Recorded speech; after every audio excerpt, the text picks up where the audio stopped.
Next, we've got a Class 1 over the 1,666 metres. Michael Charge doing the form comments for this race.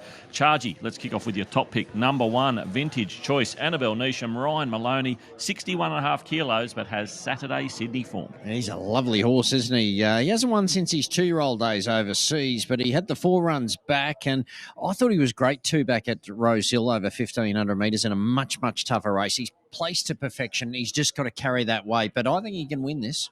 On a day where those that don't usually win have been bobbing up. What about number 2, Annunciation, for Kelly Schweeder and James Orman? 20 starts for 1 win and 9 placings. Been threatening. Last couple of runs have been very good. Doom and Eagle Farm was caught wide early mid-stages last start and definitely threatening to win one again. And on a day like it is, you would say a big chance. Number 3, Everlast, for Chris Munson, Justin Huxtable. 13 starts for the 1 win, 8 placings though. Yeah, not the worst. I thought they might press the button and go forward. They did that too back at the Sunshine Coast and just wouldn't surrender. I thought it was a really good effort. Last start a little plain Jane, but can improve here around Ipswich. Let's jump down to the 5, Gleefilly, for Chris Waller and Damien Thornton. Now, it's worth noting she was found to be in season last start at Eagle Farm when she disappointed hard in the market behind Chase and Artie. Well, she's no stunner. That's to be fair, but she was a winner at Wyong in maiden grade 5 back over 1,600 metres. I just thought she had a little bit against last start as well. It's a right sort of race, but yeah, on looks, okay. Well, what about some recent form? Number 6, Mac Monty, for Steve Field and Larry Cassidy, ran 4th last start at Warwick behind Star Seeker, which took out the previous. Well, yeah, the Warwick form, it's come to Ipswich, hasn't it? So on that, a chance. The win prior was good. Just probably that bit of a step up in that gate worries me. 7, Care Diaz, for the O'Day Hoisted team, Taylor Marshall rides. She's on the quick backup after finishing midfield behind Rice Singer at the midweeks last week. Yeah, she's a nice mare. Looks really well. She's had those 3 runs back. She was slow to begin and off heels at the 500 last start. She can attack the line hard. So if they happen to run along, watch for a late. 8, Bringme, the next one to have a look at. Brian Azell, Carl Zeschner. Carl shooting for a double. Yeah, big, strong son of Outreach, winner at Toowoomba, 3 back. Raced a bit keen last start down the back straight, so just needs to settle in the run, but Ipswich might be the track. The 9, Give Me Something, a last start Warwick winner for Diane Murphy. Note Sean Cormack replaces Michael Hellier. Get well soon, Michael. Yeah, filly by Doomsday. She was probably a real surprise packer to win last start, so this does look harder.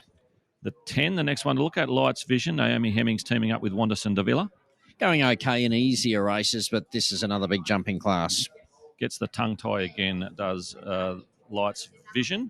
The 11, Van City, Glenn Baker, CJ Graham. CJ will take 2 kilos off. And the gear change here is bar plates front first time. Yeah, another get back and run on horse, so needs a tempo on, but did attack the line well at Grafton last start over the 17.25, so speed on a chance. And we finish with number 14, Happisburgh. Barry Lockwood, Kyle Wilson-Taylor trying to win a Class 1 with a maiden. Well, it's not out of the realm, is it? It's not the strongest Class 1 you'll find. So if anyone's going to do it, Barry Lockwood and Kyle Wilson-Taylor probably can, and those recent runs have been very good, albeit in maiden grade.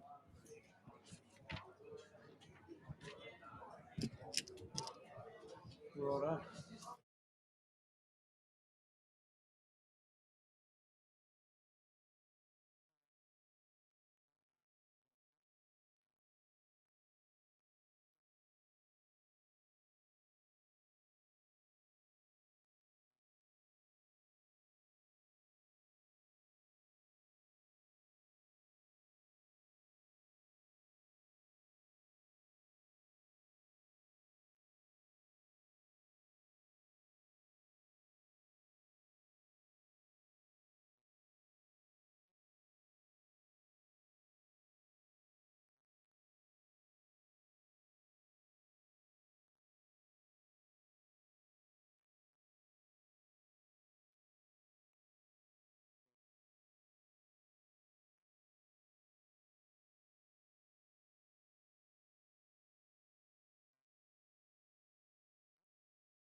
Favourite at $2.50, tab fixed. Over the 14, the maiden horse. Happisburgh or no, it's Happisburgh. It's a tricky one, Chargy. Oh dear. Happisburgh is what I called it for about its first 3 starts, and then someone said to me, Hey, idiot. It's called Happisburgh because Happisburgh. it's something to do with, is it Gaelic or Scottish or Okay. one of those. Oh, there you go. It's Happisburgh. You wouldn't think so, would you? There's a double P there, I know. Yeah, this is why I'm not a race caller, joystick. But this is race 7. It's a Class 1, 1666. I'm 157 and 2. I'm with the one Vintage Choice. The ex-import hasn't won since his 2-year-old days, but those runs have been very, very good, I thought, at Warwick Farm and Rose Hill recently. Last start just raced a little keen. I'm just hoping they might press the button and roll forward and keep him in rolling with that 61.5 kilos on. I think that's the key to winning the race. And Ryan Maloney, on his birthday, we saw him win for us earlier in the day. It was a good ride to out in front. So I'm hoping they might be right there with them today. I don't think there's abundant speed here. So one Vintage Choice on top. The 5 Gleefilly. She's nothing much to look at, but look, I think the Sydney form's okay. I think she's better for those 3 runs back, so I've thrown her in there. But yeah, I wasn't impressed from the yard. 7 Cardius, 3 runs back have been okay, getting fitter all the time. Gets back, runs on. 2 Annunciation for Kelly Schweeder is a chance handy to the speed. 1572. All right, Chargy, I've gone 14, 1, 2, 3, so I've broken a few rules here, tipping a maiden to win a Class 1, but I just think today might be the day for Happisburgh. Lovely gate, confident jockey Kyle Wilson-Taylor. Big run last week in a strong maiden, and even though the Toppy is obviously the horse to beat as far as this Class 1 field goes, there's not a lot of depth away from the favourite. So if we can knock that favourite off with the 61.5, I think Happisburgh is the way I want to play it. And interestingly, he's been well backed, $4 into $3.50. So he looks superb, doesn't he? Well, he's told he's a big, round sort of horse. Always looks like he's at 1 run short. So the fact that he's backing up within 7 days, I think that's as screwed down as you'll ever get him, because he just obviously is a good doer and he carries condition. But he looks fantastic today, Happisburgh. So I've got him on top to beat Vintage Choice. Obviously, you've covered it off, Chargy. You've got Saturday benchmark 78 Sydney form going around in a Class 1 here at Ipswich. It just should win, but you've got to carry 61.5, and it doesn't always work out that easily. Away from those two, the 2 Annunciation, the 3 Everlast, they're both, I hate to use the term nonny, but you look at their form, 20 starts for 1 win, 9 placings, 13 starts, 1 win, 8 placings. I mean, that's what a nonny is. So you don't like to label them as that, but they've done it to themselves. So they're both chances in what looks a fairly weak Class 1 away from the top 2. 14, 1, 2, 3 for me. Don, we'll cross to you in the studio. Vintage Choice is just on a bit of a late drift here, and there is money coming for the bottom one, Happisburgh. You seeing money anywhere else?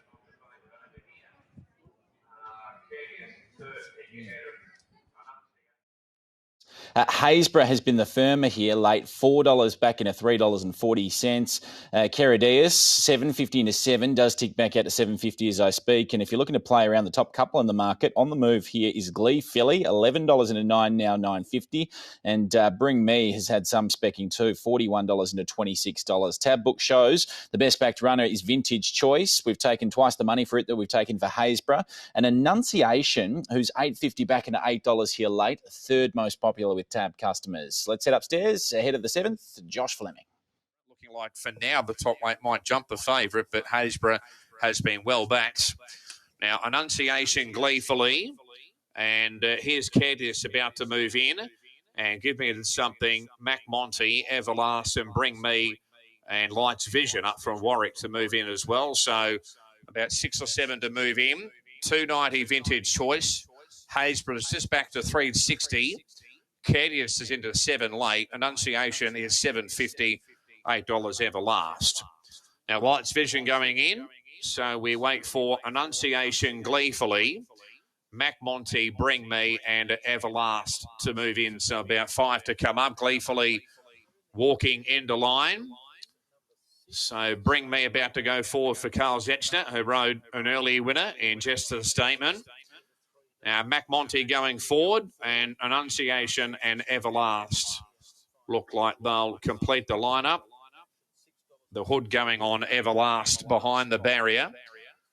So Vintage Choice will jump the favourite. Here's Annunciation for our leading rider, Jimmy Orman, going in.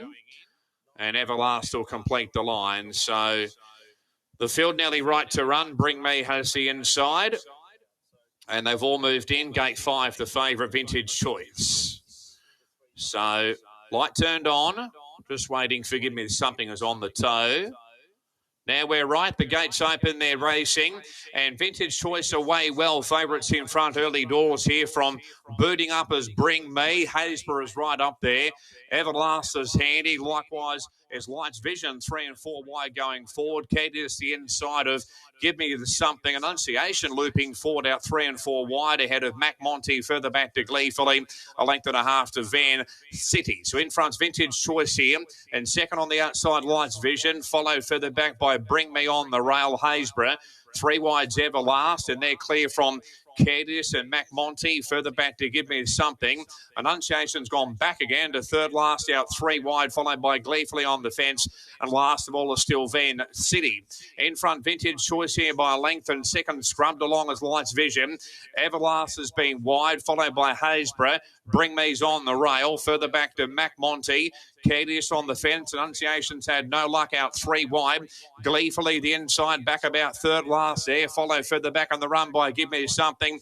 A length and a half to Van City. 5.50 left to run. And Vintage Choice in front. Seconds Everlast, and still going forward 3 wide as Happisburgh. Further back to Mac Monty. 4 and 5 wide looping forward ahead of Bringme, Cadius, Annunciation. And Gleefully back behind those as Lights Vision and drop right out at the 250 metre marker. Vintage Choices just in front. Happisburgh second. Railing home as Gleefully making ground, and Mac Monty further back. Vintage Choice in front, but Gleefully the inside out after Vintage Choice. Vintage Choice is kicking. Vintage Choice in front from Gleefully, and Vintage Choice is one from Gleefully. 3 lengths away third was Bringme, followed by Photo fourth, Mac Monty and Happisburgh. And then we had Van City, followed by Cadius Everlast. A long way back, Give Me Something, Annunciation, and Lights Vision dropped out to finish at the rear.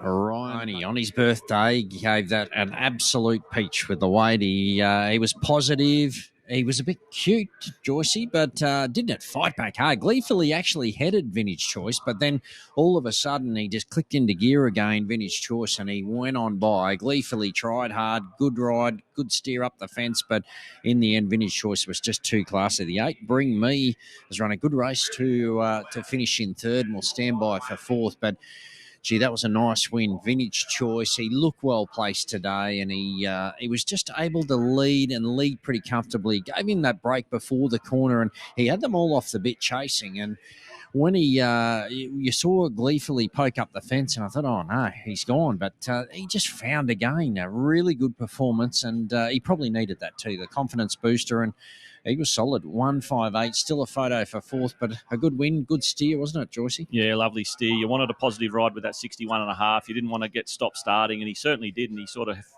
managed to push off a few challenges early in the race, and even the top of the straight, Happisburgh made a dash. He shook Happisburgh off, and then you saw Gleefully just dart up along the fence, and we sort of had a good look at her in the yard coming in, and there's not much of her. And obviously Vintage Choice saw her up on the inside and said, no, I've still got a bit more in the tank. And look at him, soft through the line in the end. It's a pretty soft victory, and he's run up to really what the form guide said he should have done. So 158, photo for fourth. Still waiting for that. 158 and a photo. We might have time to hang on for that, Chargy. At the moment, obviously, Annabelle not here today, and Toddy Pollard, who usually does all the business for Annabelle, he's overseas at the moment. He's enjoying himself in the States, so well-deserved holiday for Todd. And, he does a great job with the horses, and obviously this horse today looked fantastic, raced up to it and won.